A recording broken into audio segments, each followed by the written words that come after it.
வணக்கம் நண்பர்களே. முருங்கைக்கீரை நம்ம எல்லாருக்கும் புதுசு கிடையாது. நம்ம ஊர்ல கேஷுவலா கிடைக்கிற ஒரு விஷயம். முருங்கைக்கீரையில பல நன்மைகள் இருக்கு உடம்புல. Calcium, iron, phosphorus, vitamin A, vitamin B complex, vitamin C, இந்த மாதிரி பல நல்ல விஷயங்கள் முருங்கைக்கீரையில இருக்கு. முதல்ல பாத்தீங்கன்னா கண்ணுக்கு ரொம்ப நல்லது முருங்கைக்கீரை. ஏன்னு பாத்தீங்கன்னா கேரட்ல இருக்கிறதோட 3ல இருந்து 4 மடங்கு அதிக வைட்டமின் ஏ நம்ம முருங்கையில இருக்கு. இரண்டாவதா நம்ம எலும்புகளுக்கு ரொம்ப நல்லது. ஏன்னு பாத்தீங்கன்னா முருங்கைக்கீரையில கால்சியம், பாஸ்பரஸ், இந்த மாதிரி எலும்பு நல்லா வலுவாக இருக்கிறதுக்கான நல்ல விஷயங்கள் அதில் இருக்குது. மூணாவதா அமைனோ ஆசிட்ஸ் அதில் இருக்குது.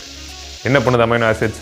நம்ம உடம்புல புரத சத்து சீராக செயல்படுறதுக்கு ரொம்ப உதவியாக இருக்குது. நாலாவதா நம்ம உடம்புல இருக்க நரம்புகளுக்கு ரொம்ப நல்ல விஷயம் முருங்கை இலை. ஏன்னு பார்த்தீங்கன்னா அதில் விட்டமின் பி காம்ப்ளெக்ஸ் இருக்குது.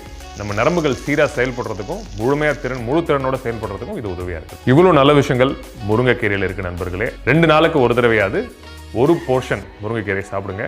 உடம்புக்கு ரொம்ப நல்லது. நன்றி நண்பர்களே.